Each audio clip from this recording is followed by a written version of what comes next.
Binay versus Binay na naman sa Makati. Ang pinagtatalo ng issue umano'y midnight deal sa Makati Subway Project. Nangunguna sa balita si Gary De Leon. Gary, ano ba itong sinasabing midnight deal na ito? Inalmahan nga ni dating Mayor Abby Binay ang nais gawin ni Mayor Nancy Binay pagdating sa settlement agreement sa Makati Subway. At Jiggy, dito nga sa aking likuran, mapapansin ninyo, ito yung pinaka-subway na unang ginagawa dito sa Makati. Mapapansin nyo, halos hindi na mabasa yung mga tarpaulin at higit sa lahat, kinakalawang na yung mga bakal at mistulang abandonado na rin yung lugar.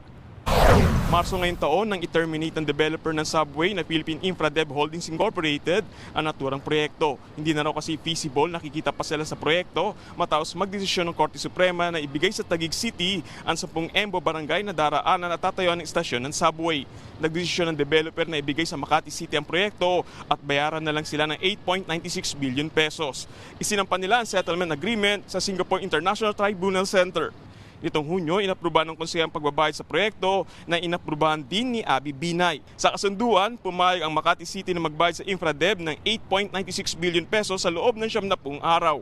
Magbabayad din ng interes kada buwan kapag hindi na kumpleto ang bayad sa itinakdang petsa. Nang maupong mayor, gustong ipahinto ni Mayor Nancy Binay ang settlement. Tinawag niya itong midnight deal dahil tila minadali umano ito. Kailangan daw itong pag-aralang muli.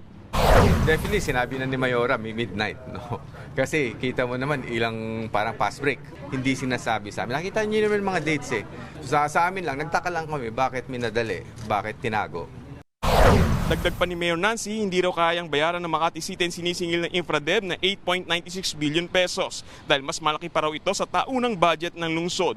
Sagot naman ng kampo ni dating Mayor Abby Binay, kayang bayaran ng lungsod ang sinisingil ng Infradev. Dapat sumunod na lang ang Makati LGU sa kasunduan dahil tataas ang mga bayarin dahil sa penalty na posibleng umabot sa 11 billion pesos. Itinanggi rin niyang isa itong midnight deal at hindi raw siya nakinabang sa proyekto. Balik sa'yo, Jiggy. Yan ang ulat ni Gary De Leon mula sa Makati.